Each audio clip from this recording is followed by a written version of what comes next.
The language that I speak is not the language that I spoke when I was 20 years old. I came out of Bible college, and I was so intelligent. I was so smart. Man, I had hermeneutics, and I had eschatology, and I had ecclesiology, and I knew exegesis and knew that you're supposed to stay away from eisegesis. And so I knew all of these things. I'm 22 years old, and I'm the smartest guy on the earth.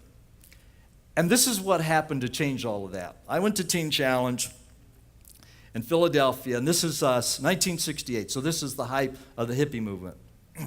And we have this, this is not in the notes, but we have this, my mind's wandering, that's whatever. But we had this coffee house right close to Sansom Street in downtown Philly. And in the weekends, we have 5 universities, so Temple, Drexel, Penn, they'd all come down, and so the streets of downtown Philly were covered.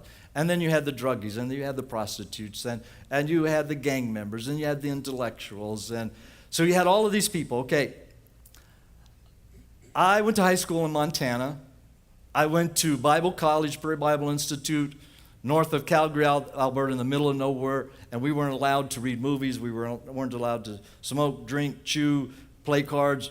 Play cards was very evil. You could play Rook. There was a game called Rook we could play.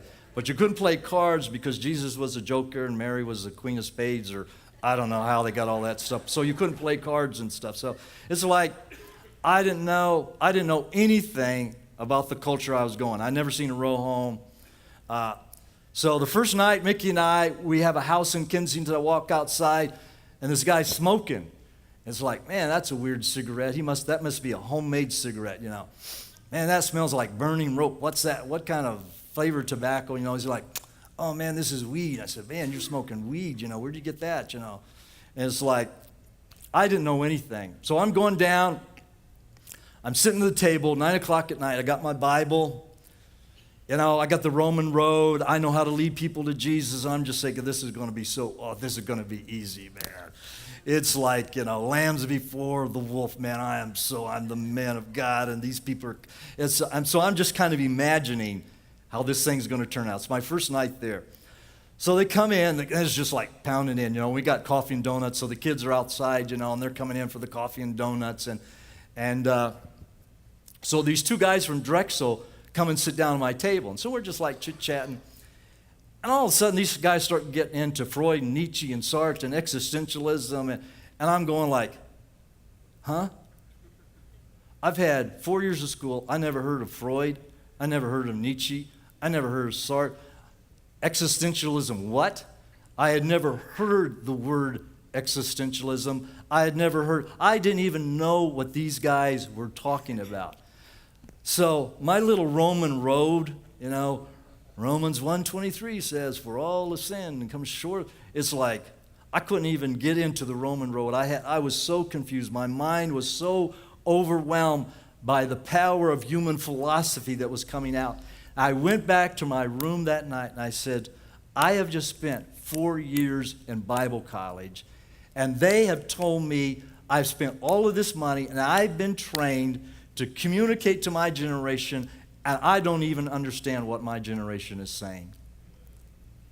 One thing happened that night. I looked over at another table, because I'm kind of coming at it from he who has the most knowledge has the most power, thinking, I'm going to overwhelm them with all this knowledge. And I look over at another table, and there's these 2 girls from Indiana, and they were part of the Teen Challenge.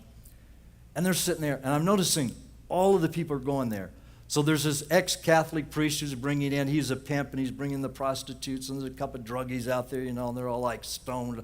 And, so these people are all gathering. So I'm kind of, listening to what these guys are seeing and looking over here. And these guys are all, and drugs and sex and that, and free love and all this stuff. And then Nancy says, I don't know anything about that. But all I know is I love Jesus so much. Jesus has made such a change in my life. And these guys are all like, they're overwhelmed with the power of her testimony. And I looked at Nancy that night and I said, I don't have that. I have all this knowledge, I have all of this information, but I have no experience. I don't even know what Dancy was talking about. And it has taken me 41 years to get to this place in life. 41 years to unlearn those 4 years. 41 years of experience to come to the place of the most powerful revelation that I've ever received that has impacted my life forever. And it's in the words of this song, Jesus loves me, this I know, for the Bible tells me so.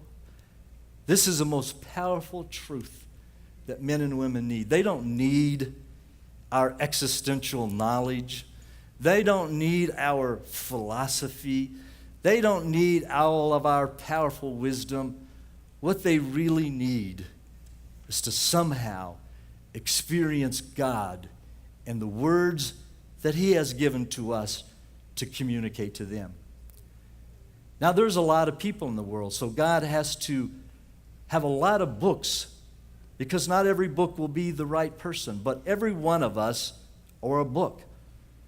Our lives are being written by the pen of God, and God is writing His story upon our hearts. And whether it is in the simple words that we speak to our neighbor, or whether it is in eventually writing a book, people need to hear our story. They need to hear the things that we have discovered. They need to hear how we have processed the issues of life. And we as Christians tend to live in a cloistered community. But somehow we need to break out of this cloistered community and understand that the things that we struggle with, the world struggles with. And I hate to admit this, but there's sometimes I wonder, does God really exist? You know, sometimes you get in a situation and it's like, holy cow, I wonder, could I be deceived? Could it be that God really doesn't exist? And people look at issues. People look at a tragedy that happens, and they look at things that have happened. They look at children who are born deformed, and they see a mother or dad who's taken away in an accident. And we just flippantly say, well, trust God, believe God, brother, He'll bring you through it. We don't know how to identify with people because we haven't walked in those ways. But God has to bring us an experience. Without experience, your words will be empty. What was it? I think it was Mike Brown in the Brownsville revival. He said, a man with an experience is never at the mercy of a man with an argument. An experience will always trump argument. An experience will always trump theology. Experience will always trump people's knowledge. If you have an experience, there's nothing that people can come back with an experience. So books are the results of experience. Every book that I've ever read, it is somehow the result of an individual's experience. So you must embrace your experiences. You must question in the midst of your experiences. You must reach out to God in the midst of your experiences and allow Him to take you through those places. And now I'm totally off my notes. And, okay, let's do this. The power of words. Abraham Heschel was a Jewish philosopher. He's one of my favorite writers. He did a book called God in Search of Man. Abraham Heschel marched with Martin Luther King. And it's a little unknown fact that many, many Jews were involved in the civil rights movement, which I find kind of fascinating.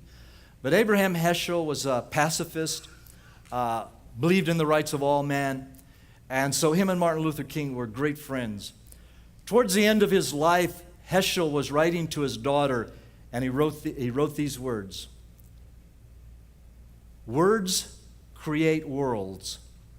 So be careful of the worlds that you create with your words. As Bill would say, That was a pretty good point.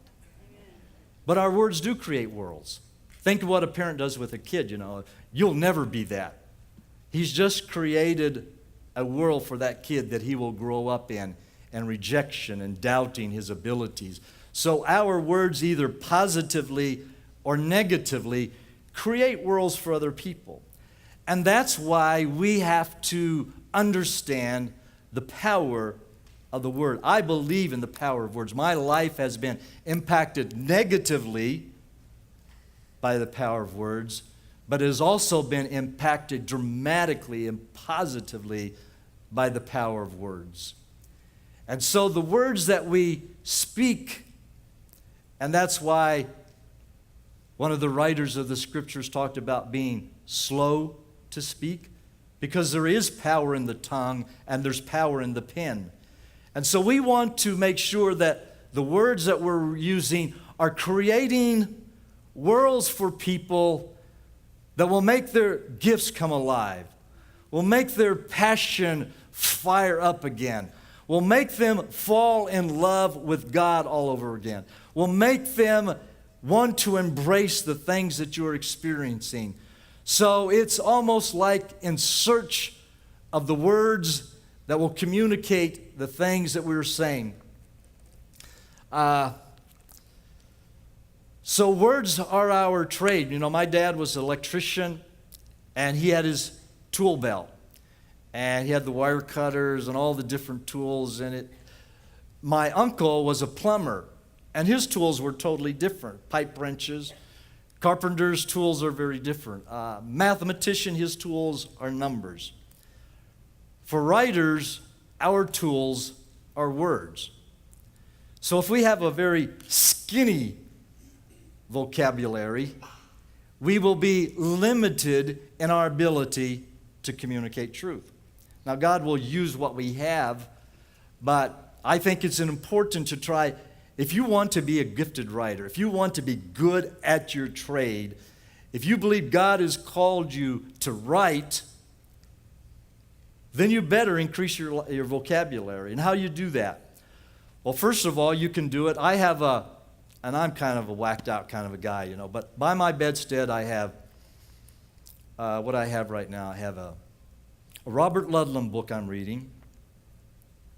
I have Deadly Misunderstanding, a book Charles Stock gave me, which is the reconciliation between Christians and Muslims. And then I have a Verbal Advantage book. So when I go into bed, I read 2 pages of Verbal Advantage, and I'm looking at these different words and just kind of trying to get these. So, I got this cool word one day, conundrum. And so it's like, for a week I'm just using conundrum, This is amazing conundrum, and I don't know how we're going to get out of it, And then I discovered the word ubiquitous, and I thought, wow, that's a really cool word, ubiquitous, So use these words to impress people. But words are power. Words communicate. And so we're not trying to find words to make us look smart, because most of us are dumb, and we need to recognize that. And the only way that we become smart is by tapping into the Spirit who will give us words. But there has to be some commitment. I have a thing that I received. It's called Word for a Day.